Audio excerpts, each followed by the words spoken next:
Hello everyone, welcome to HVS studies. तो दोस्तों, आज की इस वीडियो में जो आपका SSC CGL का एग्जाम चल रहा है 2022 का, तो उसमें 12 दिसंबर की जो आपकी शिफ्ट रहेंगी उनके लिए most expected most repeated questions को आज हम इस वीडियो में कवर करेंगे।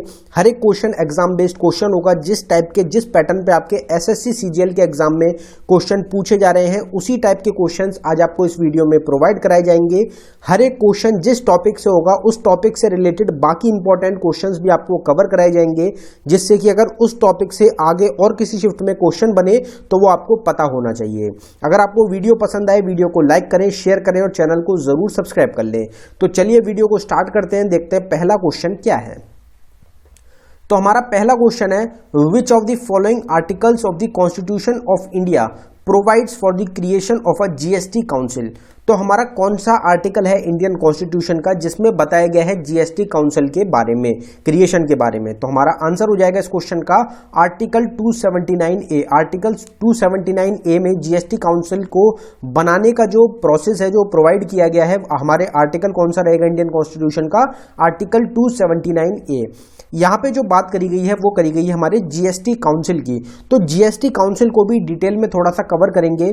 GST की फुल फॉर्म क्या होती है? GST की फुल फॉर्म होती है गुड्स एंड सर्विसेज टैक्स। अब जो टैक्स स्लैब होता है GST का वो कौन कौन से होते हैं? तो टोटल 5 स्लैब होते हैं आपके, 0%, 5%, 12%, 18% और 28%। आपको ऑप्शंस में 4 ऑप्शन भी मिल सकता है, क्योंकि 0 जो होता है उसको हटा दिया जाता है।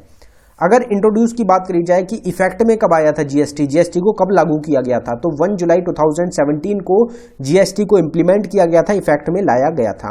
कौन से अमेंडमेंट एक्ट के थ्रू ऐड किया गया GST को? तो 101 अमेंडमेंट एक्ट के थ्रू GST को ऐड किया गया। पहली कंट्री जिसने GST को इंप्लीमेंट किया था वो थी फ्रांस। और इंडिया में पहली स्टेट कौन सी थी? तो इंडिया की पहली स्टेट थी आसाम। अब GST काउंसिल जो होती है उसमें कितने मेंबर्स होते हैं? तो उसमें टोटल 33 मेंबर्स होते हैं, जिसमें कि GST काउंसिल के जो चेयरमैन होते हैं वो हमारी फाइनेंस मिनिस्टर होते हैं। और प्रेजेंट टाइम में फाइनेंस मिनिस्टर कौन है? तो वो हमारी निर्मला सीतारमण, हमारी इंडिया की करंट टाइम में फाइनेंस मिनिस्टर आपकी हो जाएंगी।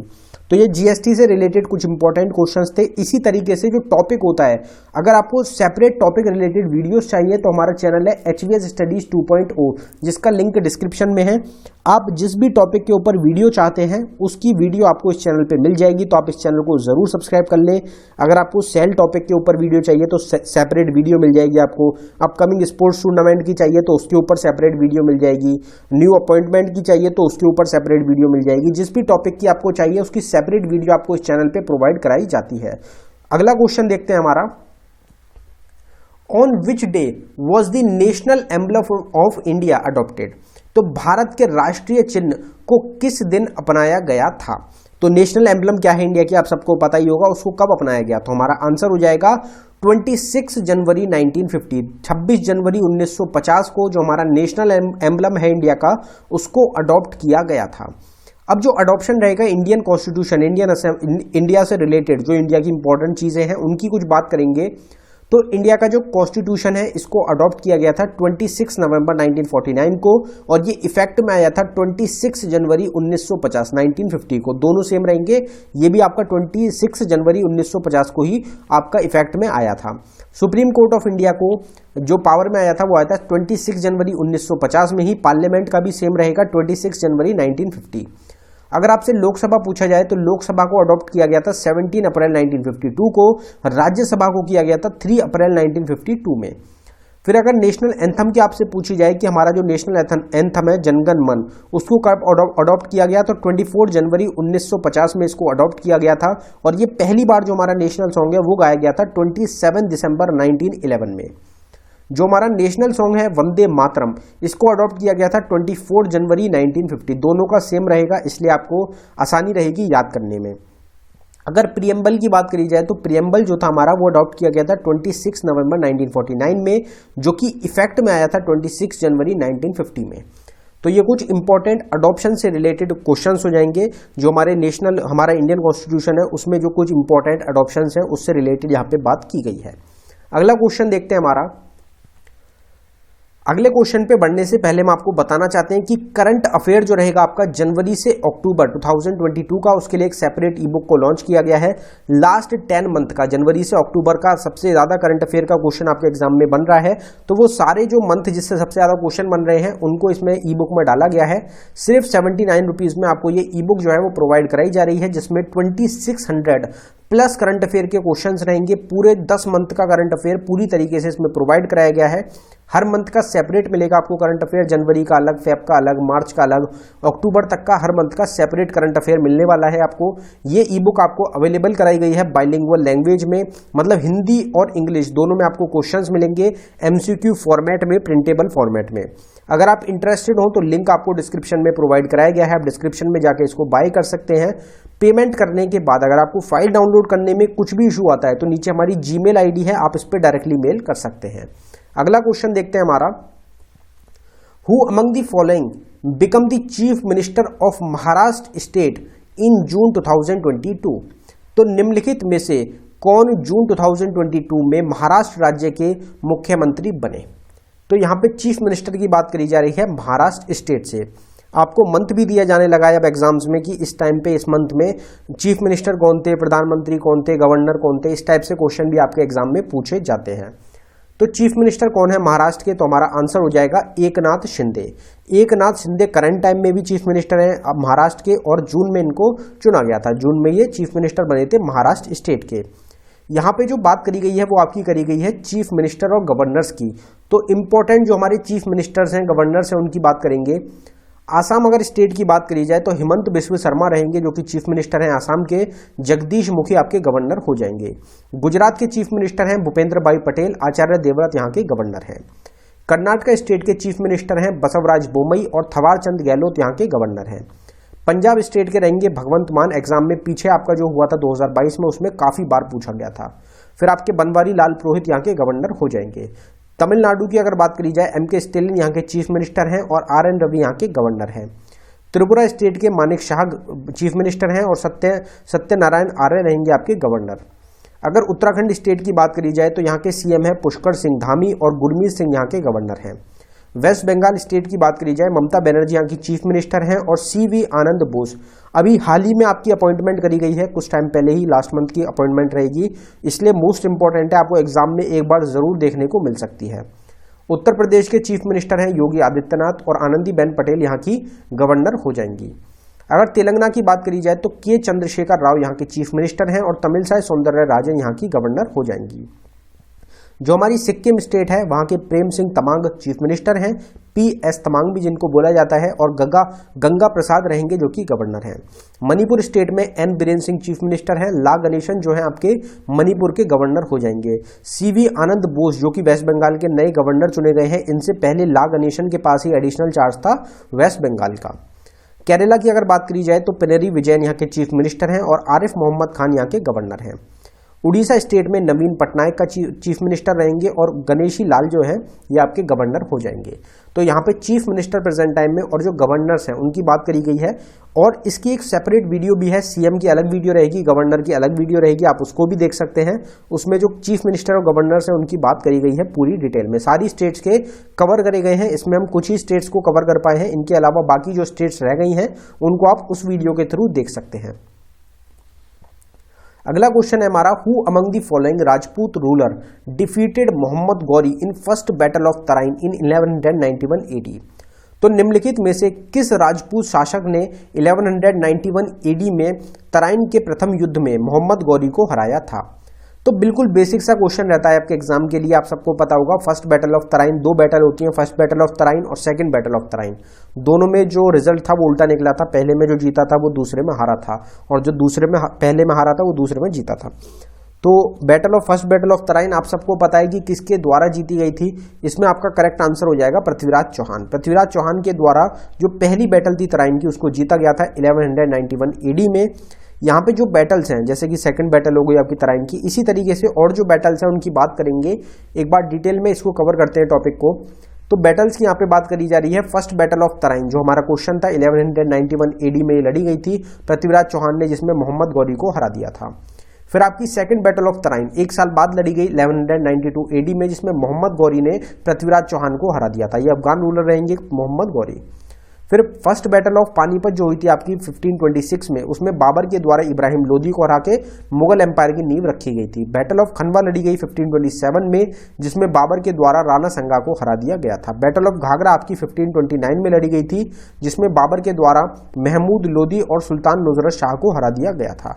फिर एक आपकी बैटल ऑफ चौसा लड़ी गई 1539 में, जिसमें शेरशाह सूरी ने हुमायूं को हरा दिया था। और बैटल ऑफ कन्नौज में भी सेम रिजल्ट आया था 1 साल बाद, जिसमें शेरशाह सूरी के द्वारा दोबारा हुमायूं को हरा दिया गया था। फिर आपकी एक सेकंड बैटल ऑफ पानीपत होती है। टोटल 3 बैटल है पानीपत की, तीनों को कवर करेंगे। सेकंड बैटल ऑफ पानीपत 1556 में अकबर ने, जिसमें हिंदू किंग हेमू को हरा दिया था। बैटल ऑफ तलीकोटा फेमस रहती है 1565 में लड़ी गई थी, जिसमें डेक्कन सुल्तान जो थे उन्होंने विजयनगर एम्पायर को हरा दिया था।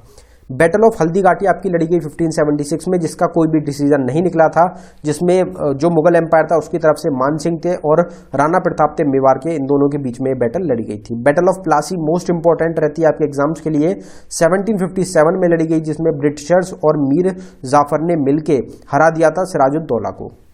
फिर आपकी थर्ड बैटल आती है पानीपत की, जो कि 1761 में लड़ी गई थी। अहमद शाह अब्दाली अफगानी रहेंगे इनके और मराठा के बीच में, जिसमें अहमद शाह अब्दाली जो थे इन्होंने मराठास को हरा दिया था।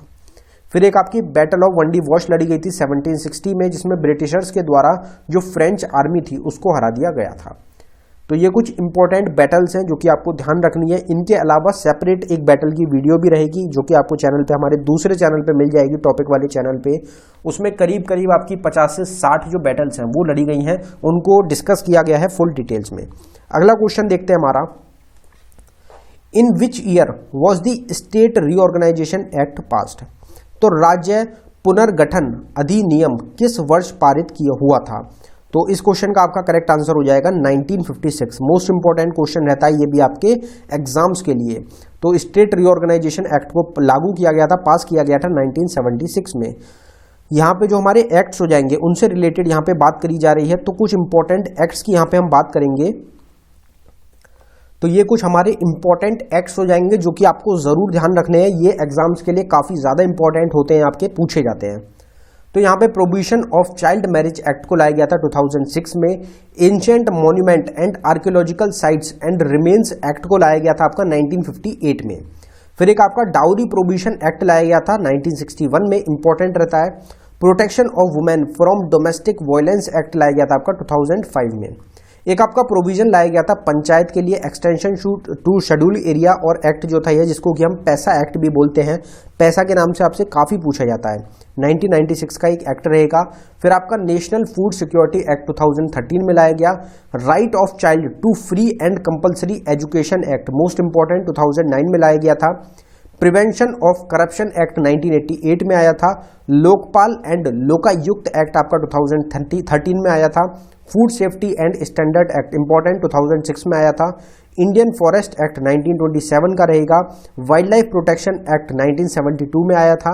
इन्वायरमेंट प्रोटेक्शन एक्ट इंपॉर्टेंट रहेगा, 1986 में ये लाया गया था। तो ये कुछ इंपॉर्टेंट एक्ट्स हैं, इनके अलावा और भी इंपॉर्टेंट एक्ट्स रहेंगे, आप उनको भी देख सकते हैं। अगला क्वेश्चन देखते हैं,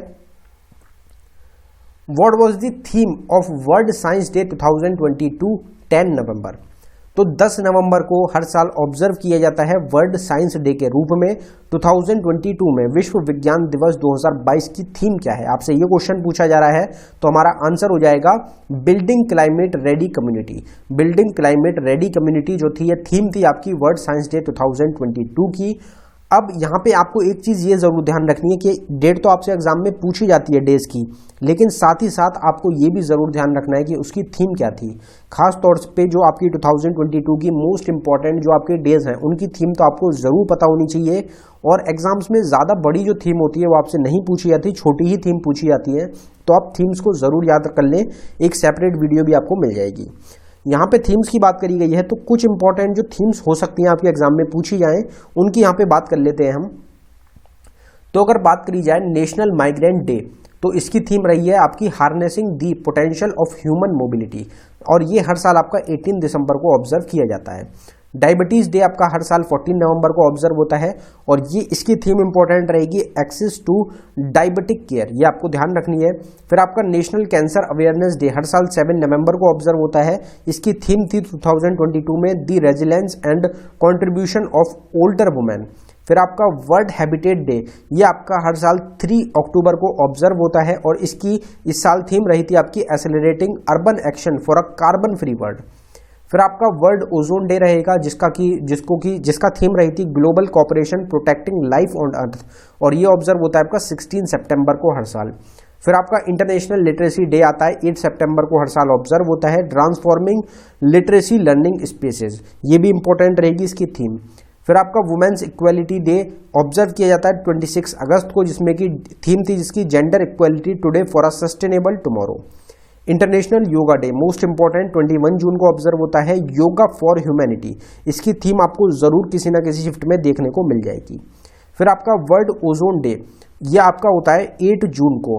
अगर यहाँ पे वर्ल्ड ओजोन डे की बात करी जाए तो इसकी फुल फॉर्म क्या होती है, तो revitalisation collective action for the ocean. यहाँ पे ओशन की बात करी गई, यहाँ पे गलती से ओजोन डल गया, यहाँ पे ओशियन होगा आपका। वर्ल्ड ओशियन डे आपका होता है हर साल 8 जून को और ओजोन डे आपका ये रहा ऊपर 16 सितंबर को। World environment day most important रहेगा 5 जून को होता है, ओनली वन अर्थ, इसकी जो थीम है वो भी मोस्ट इंपॉर्टेंट है आपके एग्जाम्स के लिए। तो ये 2 थीम्स तो काफी ज्यादा इंपॉर्टेंट है, योगा फॉर ह्यूमैनिटी और ओनली वन अर्थ। इसके अलावा बाकी थीम्स के लिए आपको सेपरेट वीडियो हमारी देखनी पड़ेगी। अगला क्वेश्चन देखते हैं, Musi river is a tributary of which of the following river. तो मूसी नदी निम्नलिखित में से किस नदी की सहायक नदी है। तो हमारा इस क्वेश्चन का करेक्ट आंसर हो जाएगा, यहां पे आंसर मार्क नहीं हो पाया है, कृष्णा रिवर आपका इसमें करेक्ट आंसर हो जाएगा। कृष्णा रिवर जो है इसकी एक ट्रिब्यूटरी है आपकी मूसी रिवर। यहां पे जो बात करी गई है वो ट्रिब्यूटरी की करी गई है। तो कुछ इंपॉर्टेंट जो हमारी रिवर्स है उनकी ट्रिब्यूटरीज की बात करेंगे, जैसे यमुना हो गई, सन हो गई, दामोदर हो गई, महाकाली हो गई, घाघरा हो गई, रामगंगा रिवर हो गई, कोसी रिवर हो गई, गंडक रिवर हो गई। ये सब ट्रिब्यूटरी रिवर्स हैं किसकी, गंगा रिवर की। फिर आपका बानस रिवर, मेज रिवर, पार्वती रिवर, काली रिवर, सिंध रिवर और शिप्रा रिवर, ये सारी जो है ये चंबल रिवर की एक ट्रिब्यूटरी है और चंबल जो है ये यमुना रिवर की एक ट्रिब्यूटरी हो जाएगी। फिर आपकी आती है Dibang river, Lohit river, Siang river, Burhi Dihing, Teesta और धनसरी, ये आपकी ब्रह्मपुत्र रिवर की ट्रिब्यूटरीज हैं। एग्जाम में जो ट्रिब्यूटरीज वाला क्वेश्चन है ये काफी पूछा जाता है। तिस्ता आपका 2 से 3 बार पूछा गया था 2022 के अप्रैल वाले एग्जाम में। फिर आपका tons river, Chambal river, Hindon river, बेटवा रिवर और केन रिवर, ये आपकी यमुना रिवर की ट्रिब्यूटरीज हैं। फिर झेलम रिवर आता है, चिनाब रिवर हो गई, रवि रिवर हो गई, बीज रिवर हो गई और सतलुज रिवर हो गई। सतलुज भी आपसे पूछी जाती है, इंडस रिवर की ट्रिब्यूटरीज हैं और इंडिया का जो नेम है वो सतलुज रिवर पे ही रखा गया है और ये आपसे इंडस भी पूछ लिया जाता है, इंडस के नाम पे रखा गया है। फिर आपका अमरावती हो गया, भूकी हो गई, तवा हो गया और डेंजर रिवर हो गई, ये आपकी नर्मदा की ट्रिब्यूटरीज हैं। Koyna river, Tungabhadra river, Ghataprabha river और Malaprabha river, Bhima river, Musi river और मुन्नेरू रिवर, ये सब आपकी रिवर्स हैं ट्रिब्यूटरी कृष्णा रिवर की। फिर आपका हरंगी रिवर हो गई, हेमवती रिवर हो गई, कबिनी हो गई और भावनी हो गई, फिर अर्कावती हो गई और नयाल हो गई, ये सब आपकी रिवर ट्रिब्यूटरीज हैं किसकी, कावेरी रिवर की। Penganga river, Wardha river, Wainganga river, Indravati river और मंजीरा रिवर, ये सब आपकी ट्रिब्यूटरीज हैं गोदावरी रिवर की। फिर आपका आता है हसदो रिवर, श्योथन रिवर और आपका सोंदुर रिवर, पेरी रिवर, ओंग रिवर और तेल रिवर, ये सब रिवर्स आपकी ट्रिब्यूटरी हो जाती है महानदी रिवर की। एक रिवर्स की जो ट्रिब्यूटरीज हैं उसकी एक सेपरेट वीडियो आपको चैनल पे मिल जाएगी, आप उसको देख सकते हैं। उसमें सारी ट्रिब्यूटरीज कवर करी गई हैं। रिवर से अलग अलग क्वेश्चंस होते हैं, अलग अलग टॉपिक होता है रिवर का, जैसे रिवर की ट्रिब्यूटरीज हो गई, रिवर के अराउंड जो डैम सिचुएटेड हैं वो हो गए, फिर रिवर जो है उनका वो कहाँ पे फ्लो करती है वो हो गया आपका, फिर एक रिवर कौन सी सिटी के अराउंड सिचुएटेड है, कौन सी सिटी में फ्लो करती है। इस तरीके से रिवर्स जो है अलग अलग टॉपिक है, इनकी अलग अलग ही सेपरेट आपको वीडियोस चैनल पे भी मिल जाएंगे, हमारे दूसरे चैनल पे HVS स्टडीज 2.0 पे, जिसका लिंक डिस्क्रिप्शन में है। तो दोस्तों ये था हमारी वीडियो का आखिरी क्वेश्चन। अगर आपको वीडियो पसंद आई हो वीडियो को लाइक करें। अगर आपने अभी तक चैनल को सब्सक्राइब नहीं किया है तो आप चैनल को जरूर सब्सक्राइब कर लें। अभी तक जितनी भी शिफ्ट्स हुई हैं उनकी डेली आपको एक्सपेक्टेड क्वेश्चंस की वीडियो, साथ ही साथ एनालिसिस आपको प्रोवाइड कराई जा रही है हमारे चैनल पे। अगर आपने पुरानी वीडियोस को मिस कर दिया है तो एक प्लेलिस्ट आपको मिल जाएगी चैनल पे, आप उसको देख सकते हैं, उसमें सारी वीडियोस एक जगह आपको प्रोवाइड कराई गई हैं। अगर आपने अभी तक चैनल को सब्सक्राइब नहीं किया तो आपको चैनल को जरूर सब्सक्राइब करना है। साथ ही साथ हमारी ई बुक्स हैं, अलग अलग हमारी ई बुक्स हैं, काफ़ी सारी आपको ई बुक्स मिल जाएंगी। करंट अफेयर जो हमने आपको स्टार्टिंग में बताया था वो आपको 79 रुपीज़ में मिल रही है, आप उसको बाय कर सकते हैं, उसका लिंक डिस्क्रिप्शन में है। साथ ही साथ जो एसएससी सीजीएल का आपका एग्जाम है 2022 का, उसके लिए एक सेपरेट ई बुक को तैयार किया गया हमारी टीम के द्वारा, जिसमें जो कि आपके 10 ईयर्स में, लास्ट 10 ईयर्स में आपके जितने भी सबसे ज़्यादा जो इंपॉर्टेंट क्वेश्चन आपके पूछे गए, मोस्ट रिपीटेड क्वेश्चन हैं आपके एसएससी सीजीएल एग्जाम के लिए, उन सभी क्वेश्चंस को आपको उस ई बुक में प्रोवाइड कराया गया है। तो वो एक इंपॉर्टेंट कलेक्टिव आपकी एक ई बुक रहेगी, आपके एसएससी सीजीएल एग्जाम के लिए ही स्पेशली उसको तैयार किया गया है। तो आप उसको जरूर बाय कर लें, उससे आपको एग्जाम्स में काफ़ी ज़्यादा मदद मिलेगी। धन्यवाद दोस्तों।